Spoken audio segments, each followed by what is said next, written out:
Hello everyone, welcome back to my channel. This is Smriti and I hope you people are doing good. आज के session में हम multiple alleles या multiple allelism को cover करेंगे. सो आइए आज का सेशन स्टार्ट करते हैं. देखिए, अगर हम मल्टीपल एलिलिज्म की बात करें तो मल्टीपल एलिलिज्म या मल्टीपल एलिलीज जब अगर करते हैं जब कोई भी जीन दो ऑपोजिट एलिलीज या कह लीजिए कोई भी एक जीन जिसके दो अलग अलग एलिलीज हों वो सेम लोकस पे प्रेजेंट हो क्रोमोसोम पे. इसका मतलब क्या हुआ, यानी अगर आपके पास यहाँ हम कहें हमारे पास एक ऐसा सिंगल क्रोमोसोम है, इस सिंगल क्रोमोसोम पे यहाँ पर भी एक एलीली है और एक एलीली सपोजिंगली यहाँ है, दो ऑपोजिट एलीलीज हैं राइट, दो डिफरेंट एलीलीज हैं जो अलग अलग वेरिएशन क्रिएट कर रही हैं. लेकिन अगर ये सेम लोकस पे, अगर ये इस तरीके से पास में सेम लोकस पे अगर क्रोमोसोम में प्रेजेंट है तो इक्वली क्या होंगी, ये बॉडी के अंदर एक्सप्रेस होती हैं.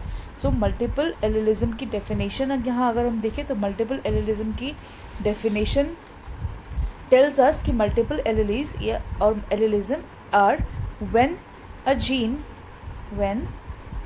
a gene has more than two different or opposing variation, यानी दो अलग अलग वेरिएशन अगर हैं या कह लीजिए आप एलिलीज हैं, वो अगर सेम लोकेशन पे सेम लोकस पे अगर क्रोमोसोम में प्रेजेंट है तो वो बॉडी में एक्सप्रेस ही होनी है. And this is going to result in many different combination of the alleles which can lead to the wide variety of traits within a population contributing to genetic diversity. इसका मतलब कि जो ये आपके एक्सप्रेशंस आएंगे जो सेम लोकस पे जो एलिलीज प्रेजेंट हैं इनके जो कॉम्बिनेशंस या कह लीजिए इनके जो रिजल्ट्स दे आएंगे वो हमारे अंदर या कह लीजिए वो हमको वैरायटी के फॉर्म में विजुलाइज होंगे किसी भी स्पीशी की पॉपुलेशन के अंदर, जो कि डेफिनेटली जब वैराइटीज़ है तो डेफिनेटली वो क्या प्रोड्यूस करने वाले हैं, वो डाइवर्सिटी प्रोड्यूस करने वाले हैं राइट. सो होपफुली आपको ये समझ में आया होगा कि जो मल्टीपल एलिलिज्म है या मल्टीपल एलिलीज हैं ये एक ऐसे जीन्स की बात हम कर रहे हैं या कह लीजिए ऐसी एलिलीज की बात कर रहे हैं जो किसी भी सेम क्रोमोसोम पे सेम लोकस पे तो प्रेजेंट है, लेकिन इनके एक ही जगह प्रेजेंट होने की वजह से क्या होता है, बहुत सारी वैरायटी प्रोड्यूस होती है किसी भी पॉपुलेशन के अंदर. और जब वैरायटी आ जाती है तो इतना हमको मालूम है कि वैरायटी हमेशा क्या क्रिएट करती है, डाइवर्सिटी क्रिएट करती है. दैट मीन्स मल्टीपल एलिलीज क्या करेंगी, वैरायटी क्रिएट करेंगी, वैरायटी ऑफ ट्रेड्स लेकर के आएंगी किसी भी पॉपुलेशन के अंदर जो कि अल्टीमेटली जेनेटिक डाइवर्सिटी को शो करेगा. सो ये आपका ओवरऑल डेफिनेशन है अबाउट मल्टीपल एलिलिज्म या मल्टीपल एलिलीज. अब अगर हम एग्जाम्पल की बात करें तो हमारा जो ब्लड ग्रुप सिस्टम है या जो ब्लड ग्रुप्स हैं वो हमारा मल्टीपल एलिलिज्म को शो करता है राइट. यहाँ मैंने आपके साथ एक टेबल शेयर किया है जहाँ पे आप ब्लड ग्रुप्स के जो फिनोटाइप्स हैं जीनोटाइप्स है उसको देख पा रहे होंगे. इससे पहले हम फिनोटाइप्स और जीनोटाइप्स को कवर करें, आपको ये मालूम होना चाहिए कि जो जीन है हमारी बॉडी में जो ब्लड ग्रुप को कंट्रोल करता है वो है हमारा बॉडी में आई जीन. तो ये आपको याद रखना है कि बॉडी का जो आई जीन है वो ब्लड ग्रुप को कंट्रोल करता है. अपार्ट फ्रॉम दिस जो हमारे आरबीसीज हैं, रेड ब्लड सेल्स जो हैं, आरबीसीज की जो प्लाज्मा मेम्ब्रेन होती है इसके सरफेस के ऊपर एक शुगर पॉलीमर प्रेजेंट होता है. ये भी हमको ध्यान रखना है कि इसके सरफेस के ऊपर एक शुगर पॉलीमर प्रेजेंट होता है जो इसके सरफेस पे राइट जो इसके सरफेस पे से इस तरीके से आपको बाहर की तरफ निकलता हुआ यानी बाहर की तरफ बल्ज होता हुआ कह लीजिए या कह लीजिए प्रोट्रूड होता हुआ आपको दिखाई देगा राइट. तो क्योंकि ये विजिबल हो रहा है हमारी बॉडी पे या कह लीजिए विजिबल हो रहा है आरबीसीज के ऊपर, तो क्या होगा, ये कोई ना कोई एक्सप्रेशंस दे रहा होगा हमारी बॉडी के अंदर. अब क्योंकि ये एक्सप्रेशन दे रहा है हमारी बॉडी के अंदर तो क्या हो रहा है, एक्सप्रेशन डेफिनेटली एक तरीके के तो नहीं होंगे. एक्सप्रेशन कैसे होंगे, अलग अलग तरीके की ही होने वाले हैं क्योंकि यहाँ क्या होगा, यहाँ वैरायटी क्रिएट होगी, डाइवर्सिटी क्रिएट होगी, इसलिए जो एक्सप्रेशंस आएंगे वो शुगर्स की वजह से अलग अलग आएंगे.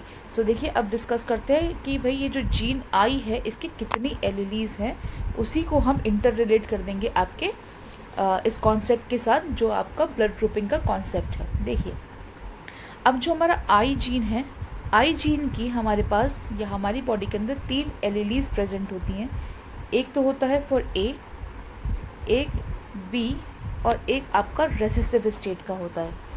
अभी मैंने आपके साथ शेयर करा कि जो आरबीसीज का जो सरफेस है वो सरफेस कैसा है, वो सरफेस पे कौन प्रेजेंट है, एक शुगर पॉलीमर प्रेजेंट है।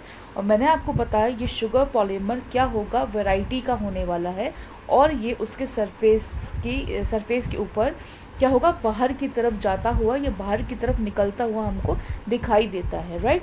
तो यहाँ पे इस केस में जो आपका फर्स्ट कंडीशन आपको यहाँ विजिबल हो रही है, इस कंडीशन में जो शुगर मॉलिक्यूल प्रेजेंट है, जो शुगर आपका जो पॉलीमर है जो प्रेजेंट है आपके आरबीसीज पे, वो शुगर है ए। इस कंडीशन में जो शुगर पॉलीमर है वो है आपका बी। और यहाँ जो आप देख रहे हैं, क्योंकि ये रेसेसिव कंडीशन का जीन है या रेसेसिव कंडीशन का एलीली है, यहाँ पे किसी भी तरीके का शुगर पॉलीमर प्रेजेंट नहीं होगा। तो आपको ये बात ध्यान रखना है कि 3 जीन्स हैं, जिसपे जो एक है आपका I, capital I with A, capital I with B and small I. तो कैपिटल ए जो है वो आपका शुगर ए कंटेन करेगा, बी आपका शुगर बी कंटेन करेगा, और जो आपका रेसेसिव स्टेट का आई है या स्मॉल आई है वो किसी भी तरीके का शुगर कंटेन या शुगर पॉलीमर को कंटेन नहीं करेगा। सो होपफुली ये बात आपको क्लियर हुई होगी। इसी के साथ हम इंटर रिलेट करेंगे अपना ब्लड ग्रुप का टॉपिक। देखिए, मैंने आपको बोला कि हमारे पास आई जीन है जो क्या करता है, हमारे जो ब्लड ग्रुप है उसको इन्फ्लुएंस करता है, या आप कह सकते हैं उसको कंट्रोल करता है, राइट। सो जो भी ह्यूमन इंडिविजुअल्स है, यानी हम जो भी पर्टिकुलर इंडिविजुअल्स हैं, वो आपको एक बात ध्यान रखनी है कि वो आउट ऑफ द 3 एलीलीज हमेशा 2 एलीली अपनी बॉडी के अंदर रखते हैं, राइट। यहाँ जैसे आप देख पा रहे 2 इधर हैं, यहाँ भी 2 हैं, यहाँ भी 2 हैं, और इन सब जगह आप देख पा रहे 2 एलीलीज हैं, राइट। तो आपको ये बात भी ध्यान रखनी है कि हर एक इंडिविजुअल क्या करता है, अपनी बॉडी के अंदर आउट ऑफ द 3 एलीलीज जो हैं आई जीन की, उन 3 में से कम 2 अपनी बॉडी के अंदर हमेशा कैरी करता ही है, राइट। जैसे मैंने अभी आपको बताया, जो आई जीन था अपना रेसेसिव स्टेट के अंदर, क्योंकि इसके सरफेस के ऊपर या आरबीसी के इसके सरफेस के ऊपर किसी भी तरीके का शुगर प्रेजेंट नहीं था, दैट्स वाई इसको हम मानते हैं ओ, या इसका फिनोटाइपिक एक्सप्रेशन आता है ओ, और ब्लड ग्रुप होता है ओ ही, राइट। फिनोटाइपिक एक्सप्रेशन ओ है, दैट मीन्स ब्लड ग्रुप भी क्या होगा, ओ होगा।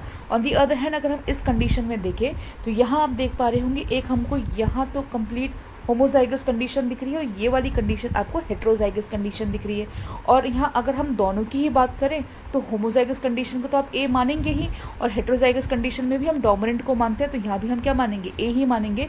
तो इसका मतलब हम यहाँ इतना बात समझ गए कि जो आरबीसी का सरफेस है उसके ऊपर जो शुगर पॉलीमर प्रेजेंट है वो है ए। सो जो एक्सप्रेशन इसका आएगा वो आपको ब्लड ग्रुप ए ही दिखेगा, राइट। ये भी आपको क्लियर होगा।